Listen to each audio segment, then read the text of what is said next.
विनय आपको यहाँ पर रोकना चाहूंगी। हमारे साथ खुद एडीजी दिनेश एमएनजी जुड़ चुके हैं जी राजस्थान पर। सर बहुत स्वागत है आपका जी राजस्थान पर। थैंक यू जी सर, ये दुबई में बड़ी कार्रवाई हुई है आप लोगों द्वारा, आपके निर्देशन में पूरी कार्रवाई हुई है। सर सबसे पहले तो आपको बहुत बहुत शुभकामनाएं, आप पूरी टीम को बहुत बहुत शुभकामनाएं इसके लिए। और सर उसके साथ ही जानना चाहेंगे कि आखिर कैसे सर ये पूरा ऑपरेशन हुआ, कैसे आप लोगों ने इसे पकड़ा, उसकी पूरी जो हिस्ट्री थी उसको लेकर आपने जो दुबई की पुलिस है उनसे सहयोग लिया।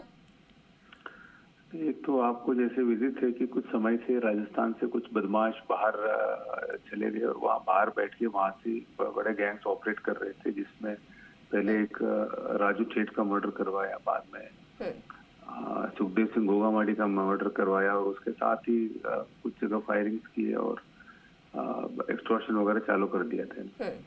उसमें सबसे उनको लोकेट करने में सबसे बड़ी प्रॉब्लम यही है कि बाहर रहते हैं और वीपीएन यूज करते हैं और डब्बा कॉलिंग करते हैं। डब्बा मतलब अगर किसी को थ्रेट करना है तो वो सीधे उसको कॉल नहीं करेंगे, बीच के एक आदमी को करेंगे, वो उसको दूसरे कॉल से कनेक्ट करके उनको दोनों फोन्स को उस पर जोड़ता है, स्पीकर ऑन करके जोड़ता है। तो ये जो भी ये गैंग कॉल करता है, किसी को भी अपने किसी गैंग मेंबर को पैसा पहुंचाना है, किसी को शेल्टर करवाना है, किसी को हथियार भिजवाना है या किसी विक्टिम को धमकाना है, सारे कॉल्स इनके जो डब्बा कॉलर होता है उसके थ्रू रूट होते हैं।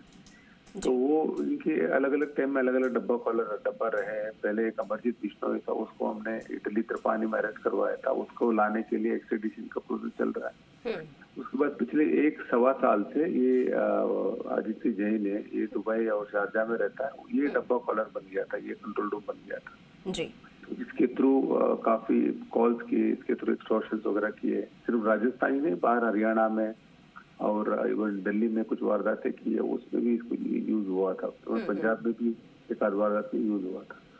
तो इसको हमारी जो टीम है, जो हमारे जयपुर सिटी पुलिस के एक मनीष शर्मा है जी, तो उन्होंने आइडेंटिफाई किया कि ये डब्बा कॉलर है। उसके बाद ये दुबई में रहता है और इसका लोकेशन वगैरह ये मनीष शर्मा, हमारे दूसरे जो इंस्पेक्टर है सुजीत जहांगीर और एक रविंद्र प्रताप एजीटीएफ, उनके साथ मिलकर उसको लोकेट किया, उसके पासपोर्ट वगैरह निकाला।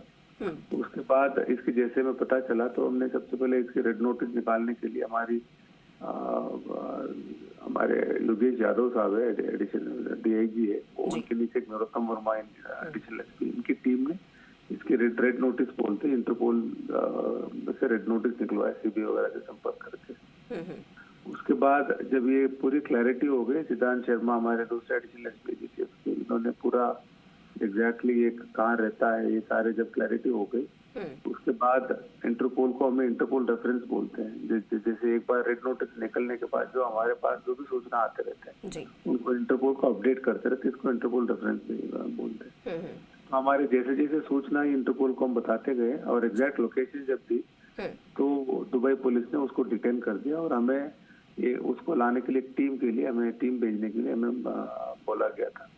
उसके बाद हमने सरकार से जैसे ऑफिशियली टीम जाना था, इसलिए सेंट्रल गवर्नमेंट से हमने एमईए से पॉलिटिकल क्लियरेंस वगैरह लिए और इवन हमारे स्टेट गवर्नमेंट से भी हमने जो क्लियरेंस लेना था, तो बहुत त्वरित गति से स्टेट गवर्नमेंट राज्य सरकार से 2 दिन में सारे परमिशन मिल गए। उसके बाद हमारी टीम जिसमें सिद्धांत शर्मा एडिशनल, उनके साथ सुनील जहांगीर इंस्पेक्टर और रविंद्र प्रताप इंस्पेक्टर, एक रमेश हेड कांस्टेबल, ये लोग गए और कल रात को 3 बजे के आसपास हैंडओवर किया जी। उसको लेके अभी हमारी टीम स्पाइस जेट फ्लाइट में आ रही, करीब 8 बजे यहाँ उतरेगी।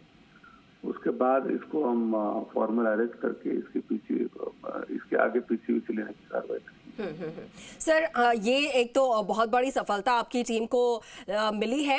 इसके साथ ही सर अब जब इससे पूछताछ होगी तो इसके साथ और कौन कौन से ऐसे गुर्गे हैं और कौन कौन से ऐसे जो बदमाश हैं जो कि इनके टीम में शामिल हैं, बेहद एक्टिव है और इनका साथ दे रहे थे, उनके भी कई बड़े खुलासे होंगे सर? हाँ, इसकी पूछताछ में हमें उम्मीद है बहुत सारी चीजें निकलेंगी, क्योंकि एक तरह से जैसे मैंने कहा कंट्रोल रूम बना हुआ था, मोस्ट कॉल्स 95% कॉल्स इसके थ्रू रूट होते थे इस गैंग के। तो इसलिए इसकी गैंग के मतलब इनके आदमी कौन है, कौन और शेल्टर देने वाला कौन है, और इनके आगे इसके अलावा भी कई कुछ प्लान थे, कई किसी को धमकी दे रहे थे जो हमारे पुलिस की नजर में भी नहीं आया। कुछ जी। लोग हम वो सारी इन्फॉर्मेशन हमें मिलेंगे, प्लस पूरा नेटवर्क का पता चलेगा, किस बिल्कुल। तरह से पूरा गैंग ऑपरेट करता है वो पता चलेगा, जिससे हमें आगे इस गैंग एक्टिविटीज के ऊपर शिकंजा कसने में, और जो दूसरे जो बाहर बैठे हैं जो